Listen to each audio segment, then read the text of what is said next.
सरकारें जो बनती हैं वो भारत के देहात से बनती हैं, शहरों से नहीं बनती। और जिस दिन ये सिद्ध हो गया कि वाकई ईवीएम में गड़बड़ है, तो मैं आज आपको इंटरव्यू दे रहा हूँ, आपके माध्यम से मैं ये बता देना चाहता हूँ कि ईवीएम को उठाकर चूल्हे में जला देंगे हम।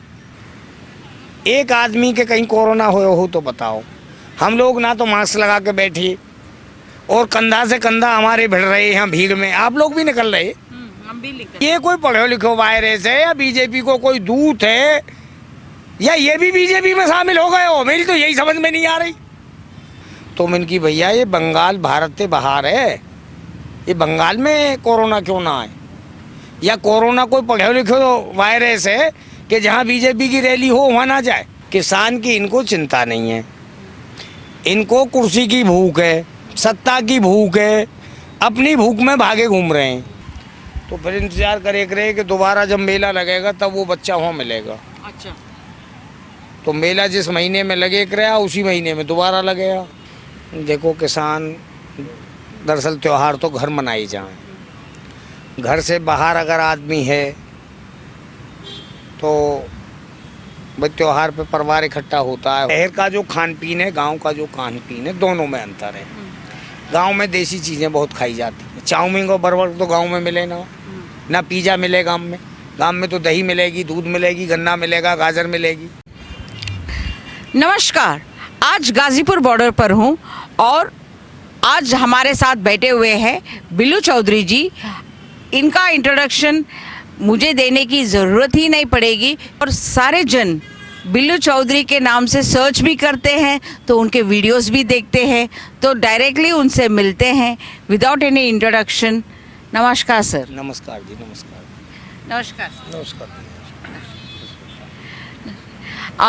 सर, अभी आप एक बात बताइए, ये जो होली महाशिवरात्रि ख़त्म हो गई, अब आ रही है होली, अब ये रास्ता कब खुलेगा?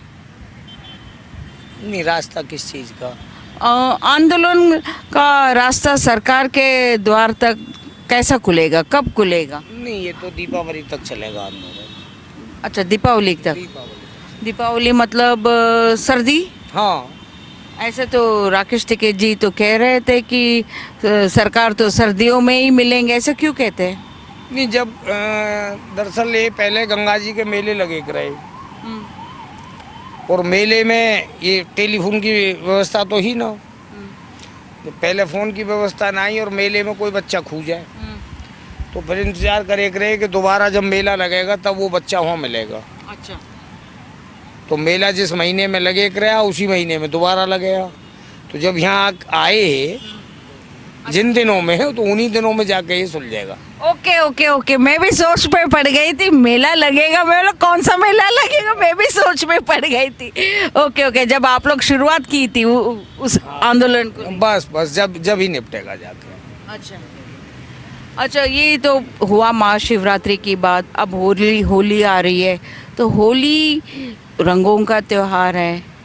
किसानों के ज़िंदगी में किस तरह से रंग भरेगा, कैसे भरेगा? देखो किसान, दरअसल त्यौहार तो घर मनाई जाए, घर से बाहर अगर आदमी है तो भाई त्यौहार पे परिवार इकट्ठा होता है। होली दिवाली के बड़े त्यौहार हैं, दूर दूर से भी बच्चे कहीं नौकरी कर रहे हैं तो छुट्टी लेके घर आते हैं त्यौहार के टाइम। लेकिन दिल्ली के चारों तरफ किसान पड़ा है, अब तो होली यहीं मनेगी दिल्ली के चारों तरफ। तो यहाँ पर ही आप लोग सारे जन होली मनाएंगे? हाँ, यहीं होली मनाएंगे, यहीं गुलाल लगाएंगे सब पे, और क्या। अच्छा, ये अभी एक तरफ सरकार कह रही है, नेशनल मीडिया में कह रहे हैं कि गाजीपुर बॉर्डर पर लोग नहीं दिखाई दे रहे, किसान लोग भाग गए हैं, टेंट खाली पड़ा हुआ है, सारा कुछ। ये असल राज क्या है, असल वजह क्या है? नहीं, यहाँ किसान कहाँ भाग गए? किसान ऐसे तो नेशनल मीडिया में बोला जा रहा है सारा कुछ। नहीं, उनके तो चश्मा के जो नंबर हैं वो गड़बड़ हैं, तो अपने चश्मा ने सही करा लें। वो जो मीडिया वाले हैं, जो भी बंधु हैं, तो उनके चश्मा सही ना है, अपने चश्मा सही करा लें। और जिन्हें सरकार की वकालत करनी है उन्हें सरकार ही दिखाई देगी। किसान की वकालत करते तो किसान दिखाई देते, उन्हें जिनकी वकालत करनी है वही तो दिखाई देंगे। मैं आपको एक बात बता दूं बड़ी साफ सी, ये जो है अब धरना चल रहा है, अगर आज आदेश हो जाए, राकेश टिकैत आदेश कर दें कि भाई कल महापंचायत है, तो यहाँ 20-30 लाख किसान आ जाएगा कल।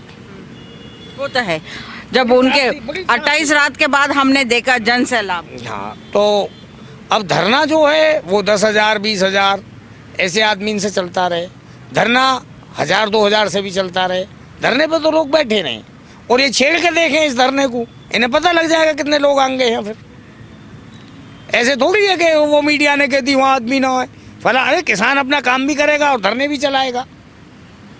मेरे गांव का नंबर आज है, 24 घंटा का नंबर है। अच्छा, मैं चला जाऊंगा, कल दूसरे गांव के लोग आ जाएंगे, मेरे जाने से पहले वो लोग आएंगे, तब हम जाएंगे।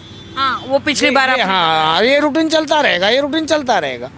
अब महापंचायत की बात हो जाए, यहाँ जगह ही नहीं मिलेगी, इतने लोग आ जाएंगे, लाखों की तादाद में तो ट्रैक्टर आ जाएंगे जब यहाँ से आवाज़ लग जाएगी। और उन्हें जब उनके चश्मा खराब है, उन्हें दिखाई ना दे, तो कहीं आंखन के डॉक्टर है जाके दिखा, मैंने थोड़ी उनकी ठेकेदारी ली है मीडिया वाले ने। अच्छा, ये किसान कुछ मीन्स है ना, नहीं बोल रही मैं, लेकिन कुछ वो भी कह रहे हैं कि कम नज़र आ रहे हैं सारा कुछ, ये ऐसा क्यों? नहीं, ये धरना है, धरने पे लोग कम होते हैं। अच्छा, धरना चलता रहता है, रोटेशन पे आएंगे। हाँ, और ये किसानों का धरना है, ये छेड़ नहीं सकते इस धरने को। इन्होंने अगर इस धरने को छेड़ने की कोशिश करी तो इनको भारी पड़ जाएगा। जब हमको बड़ी पंचायत करनी होगी, यहाँ से आह्वान हो जाएगा कि फलां दिन बड़ी पंचायत है, लोग काफ़ी संख्या में आ जाएंगे। धरने पे लोग ऐसे ही चलते रहेंगे, तो किसान का काम भी खराब नहीं होगा और आंदोलन भी चलता रहेगा। ये अच्छा, अभी ये बंगाल इलेक्शंस हो रहा है, वहाँ पर क्या कहते हैं, सारे सरकार सब लोग वहाँ पर जुटे हुए हैं, तो इस समय जहाँ देश का किसान एक तरफ बैठे हुए हैं और एक तरफ पूरा सरकार बंगाल के इलेक्शंस में लगे हुए हैं, तो इस पर किसान का क्या विचार होगा? देखो, आप कैसे देखते हो इसे? किसान की इनको चिंता नहीं है, इनको कुर्सी की भूख है, सत्ता की भूख है, अपनी भूख में भागे घूम रहे हैं। किसान की भूख थे, प्यास थे, किसान की समस्या थे, इनको कोई लेनो देनो नहीं है। अब जहाँ चुनाव है वहाँ भागेंगे भाई। जहाँ जहाँ अभी एक मीडिया बंधु कह रहे कि वो ताऊ कोरोना आ गए हो, मैं कहाँ, अगला प्रश्न वही होगा। हाँ, नहीं तो चलो आप ही अपना प्रश्न कर लो। नहीं, आप बोल दीजिए जो भी है। हाँ, नहीं कहिए आप। नहीं, अभी तो धारा 144 लग गई है कह रहे हैं, और कोरोना फैल रहा है यहाँ पर। आप ही की तरह एक और मीडिया बंधु यहाँ घूम रहे, तो वो कहने लगे कि ताऊ कोरोना आ रहे हो पूरे देश में। मन की भैया अच्छा कि वो वहाँ इतने जिले में आ गए हो, पूरे देश में फैल गए हो, तो मन की भैया ये बंगाल भारत से बाहर है, ये बंगाल में कोरोना क्यों ना आए? या कोरोना कोई पढ़े लिखे वायरस है कि जहाँ बीजेपी की रैली हो वहाँ ना जाए, या जो और भाई भारत के और लोग कहीं इकट्ठे होते हैं वहाँ कोरोना आ जाए, और जहाँ बीजेपी की रैली हो वहाँ कोरोना नहीं जाए? तो ये कोई पढ़े लिखे वायरस है या बीजेपी को कोई दूत है, या ये भी बीजेपी में शामिल हो गए हो? मेरी तो यही समझ में नहीं आ रही। अच्छा, कोरोना हाँ, हो सके बीजेपी ज्वाइन कर रही हो भाई, भग भग के ज्वाइन कर रहे हैं, तो कोरोना ने भी बीजेपी ज्वाइन कर ली होगी, ये कोई बड़ी बात ना है। लेकिन आपको लगता है कोरोना है? देखो जी, मेरी बात सुनो, हम तो सूदी बात पे चलने वाले हैं। हमें लगभग 4 महीना हुए जहाँ सिंधु बॉर्डर पे भी हमारे भाई हैं, टीकरी पे भी है, यहाँ भाई नोएडा में भी है, और एक स्थिति ये आई के बीच में 85 लाख लोग हो गई पूरी दिल्ली के आसपास, 85 लाख की जनसैलाब हो गया।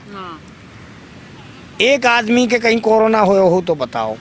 हम लोग ना तो मास्क लगा के बैठिए, और कंधा से कंधा हमारे भिड़ रहे यहाँ भीड़ में, आप लोग भी निकल रहे, हम भी निकलते, तो 50 लाख में थे कुछ 2-4 के तो कोरोना आ तो। लेकिन मुझे लग रही है कि कोरोना ने बीजेपी ज्वाइन कर ली। अब ऐसा क्यों कह रहे हैं? ऐसा इसलिए कह रहे हैं कि कोरोना जहाँ इनकी रैली हो बीजेपी वाले की, वहाँ कोरोना ना जाए, जहाँ देश के और लोग बैठ जाए वहाँ चले हो जाए। तो भाई वो भी बीजेपी कोई आदमी है। ये जो कोरोना है, अभी जैसे कह रहे हैं कि महाराष्ट्र में बढ़ गया, वहाँ पर उस जगह पे बढ़ गया, सारा कुछ बढ़ रहा है, लेकिन ये यूपी में भी बढ़ रहा है, ये सारा कुछ सरकार कह रही है। बात बता दूं मैं, अगली बात हाँ जी। ये मैं बहुत आगे की बता रहे हूँ। ये अभी कोरोना का शोर मचाएंगे, मीडिया उसी पे लग रही है, किसी चैनल खोल लो कि आज 35,000 केस आ गए, आज 40,000 आ गए, आज वहाँ हो गया, वहाँ हो गया, और ये एक हफ्ता बाद ये लॉकडाउन लगाना शुरू करेंगे। मैं ये नहीं कहता कहाँ लगाएंगे, कहाँ कहाँ लगेगा, लॉकडाउन लगना शुरू होगा। अप्रैल में लॉकडाउन की स्पीड बढ़ेगी, मई में ये उसकी स्पीड इतनी बढ़ा देंगे ताकि आंदोलन कोरोना से हटाया जा सके। उसमें मीडिया पूरा भाग लेगी, जो भी मीडिया बढ़िया वाली है, मैं उन्हें बेचारे ने गलत क्यों बताऊं, और फिर वो कहेंगे भाई महामारी फैला रहे हैं, इनके सामने हटाओ। ये या नौटंकी ये सरकार करेगी आने वाले टाइम में। ये मैंने एक बार आपसे मतलब ये सरकार का एजेंडा है? नहीं, सरकार का एजेंडा नहीं है, मैं बताऊंगा। ये सरकार बड़े फॉर्मूलाबाज है। ये जब कोई काम करेंगे तो पहले जो मीडिया है, जो बड़े बड़े चैनल हैं, 2 4 6 जो भी हैं, वो सब तो खैर ना है, वो ढोल पीटन लगे, ये हो रहा है, ये होने वाला है, वो ढोल पीटेंगे। फिर या बीजेपी के कार्यकर्ता लेकर पड़ेंगे गुंडागिरी करने को, वहाँ के पीछे पीछे पुलिस लेकर पड़ेगी, उसके बाद कोर्ट कचहरी। ये कहानी है। अभी देखिए ढोल पीटेगी, मीडिया बहुत जोर से ढोल पीटेगी, कोरोना आ गया, कोरोना आ गया, कोरोना आ गया, पढ़ो लिखो कोरोना, बीजेपी के कहने से चले, इनकी रैली में जा तो नहीं है, कोई अलग 10 आदमी बैठे उनमें घुस जाए, तो पढ़ो लिखो कोरोना आए। एक्चुअली यही बात सुनने को आ रहा था मुझे, आज किसी ने कहा कि भैया ये कोरोना फैल रहा है और ये आंदोलन को अभी ख़त्म कर देंगे। मुझे एक बात बताइए, आपकी भी काफ़ी उम्र है, आपके पति बैठे हैं इधर, उनकी भी काफ़ी उम्र है, आपने एक चीज़ देखी होगी कि जब मौसम बदलता है तो जुकाम खांसी यंग व्यक्ति के भी होते हैं, गला बैठ जाना, गला पकड़ लेना, पसलीन में दर्द हो जाना। आजकल ये धूल इतनी घूम रही है कि आप बाइक पे 20 किलोमीटर चले जाओ, ज़बरदस्ती आपके जुकाम खांसी बुखार वायरल हो जाएगा, क्योंकि धूल का भी एक इन्फेक्शन है।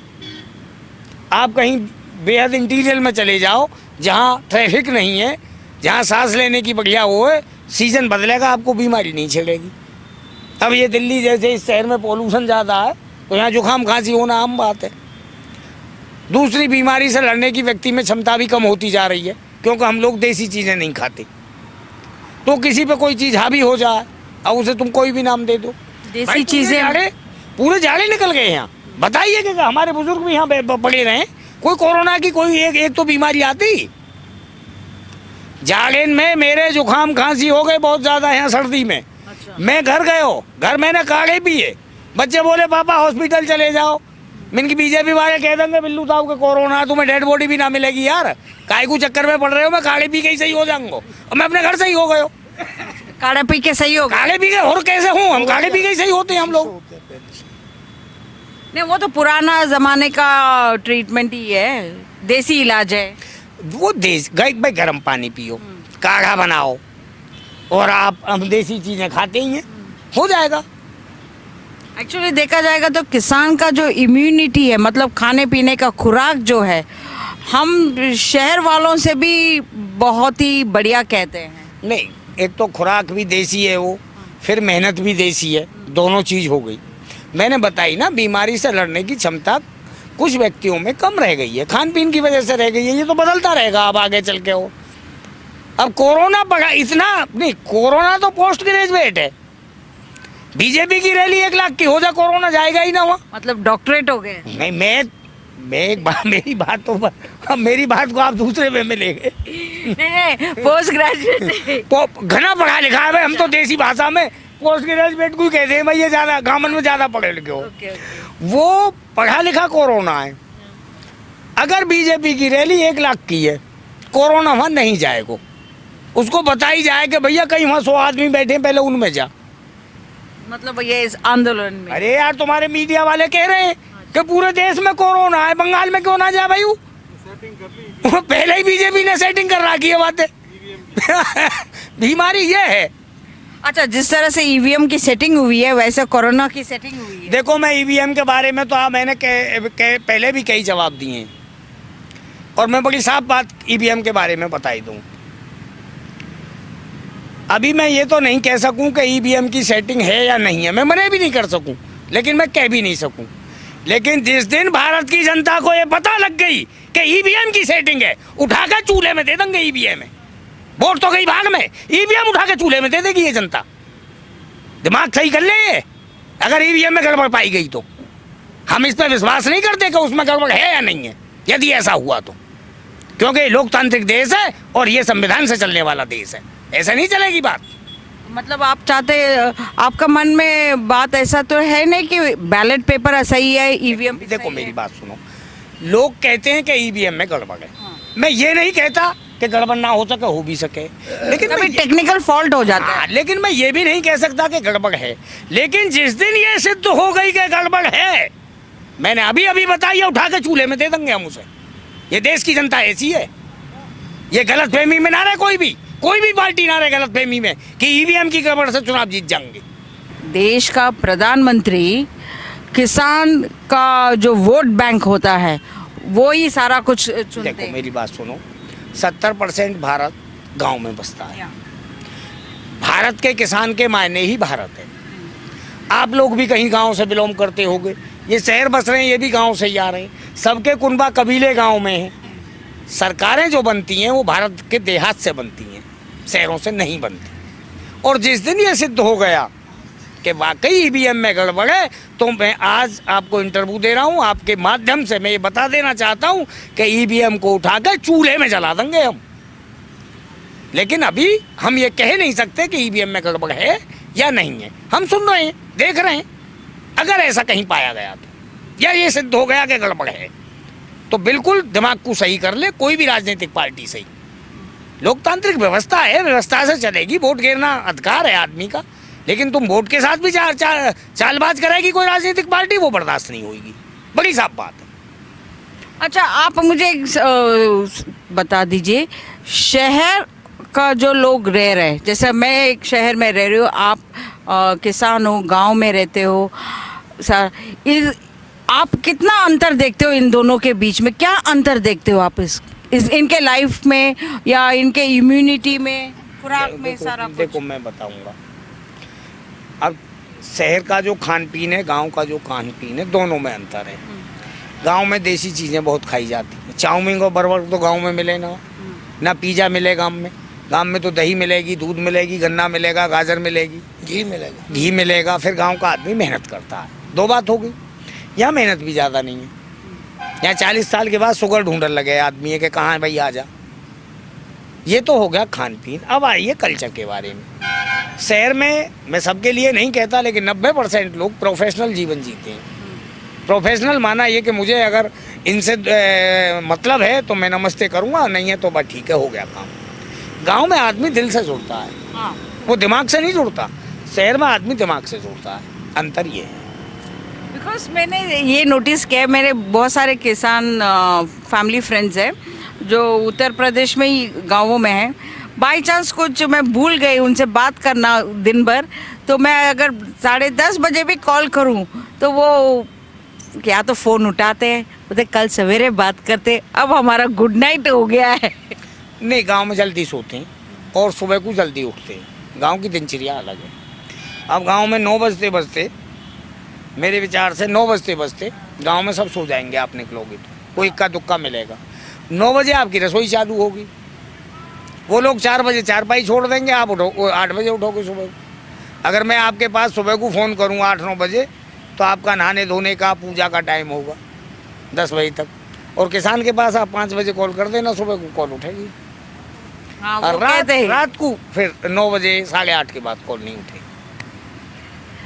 अच्छा, एक बात और पूछनी थी आपसे कि आपका मन में इस आंदोलन को लेकर और जो शहर में रह रहे या आम जनता को क्या मैसेज देना चाहते हो, या सरकार को क्या कहना चाहते हो? देखो, ये आंदोलन, ये किसानों का आंदोलन तो है ही है, लेकिन हर अन्न खाने वाले व्यक्ति का आंदोलन है।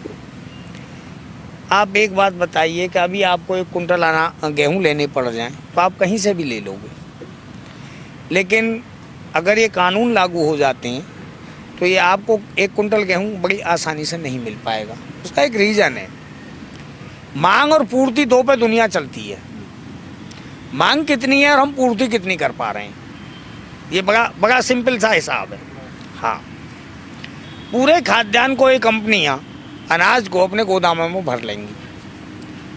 अब सब तो किसान नहीं है भाई, रोज ला के खाने वाले लोग हैं। शहर में किसी के खेती नहीं हो रही, किसान के पास रहेगा नहीं, तो जितनी इनकी भूख बढ़ेगी, जो भाई किसान खाने को तो अपने लिए रखेगा, बाकी दे देगा, किसान के पास तो अनाज रहेगा, लेकिन किसान से अलग जो लोग हैं, जैसा हम शहर वाले हाँ, जनता। जो उसमें सभी आते, उनकी जितनी भूख बढ़ेगी उतने अनाज के रेट बढ़ेंगे। वो तुम्हारी भूख से अपने रेट आंकेंगे, मोटा मोटा गणित है। वो देखेंगे कि देश में मांग कितनी है अनाज की, उस हिसाब से अपना भंडारण देखेंगे, मांग को देखेंगे, उस हिसाब से रेट तय करेंगे। जैसा सीजनल होगा ही भाई। एक बात बताइए, आप इस सड़क पर मेरे पास इसलिए आए हो कि यहाँ आंदोलन चल रहा है। आंदोलन नहीं होता तो आपका कैमरा इस सड़क पे यहाँ नहीं लगता, ठीक है। बड़ी मोटी सी सिंपल सी बात है। आपका कैमरा इसलिए लगा, हम लोग बैठे तो तुमने सोची भाई इनकी किसान की 2 बात पूछ के आते। बराबर में सड़क चल रही है, आप कैमरा लगा के देख लो, नहीं लगेगा भाई। अब क्या है, अब तो ये चक्की वाले के यहाँ भी अनाज हैगा, मजदूर के यहाँ भी हैगा, किसान के यहाँ भी हैगा, आड़ती के यहाँ भी हैगा। तब तो ये बड़े बड़े मोटे मोटे पेट के भर के रख लेंगे यार, अनाज मिलेगा ही ना। पाउच में बिकना शुरू हो जाएगा। अच्छा, मतलब जैसे 250 ग्राम एक। अरे आपके ये बड़े बड़े ना जो ये बिग बाजार और ये खुले पड़े हैं, ये वहाँ देखना इसकी हालत। रामदेव के आटे में कौन सी सुरखाब के पर लग रहे हैं भाई, वो 45-50 रुपए किलो बेच रहे हो। क्या लगा पे वो गेहूँ में, वो गेहूँ तो है वो 1700 बिक रहे हो बाजार में। वो तो है, पिसाई लगा लो, लेबर लगा लो, 22 लगा लो, 25 लगा लो, जाते तो हद है। वो 45-50 बेचे अपने, क्योंकि वो रामदेव मार्क का है। वही शेयर मार्केट जैसा बड़ा, जितना बड़ा कंपनी उतना बड़ा पैसा लगा है। बिल्कुल बिल्कुल बिल्कुल, यही बात है, यही बात है ना, बिल्कुल यही बात है।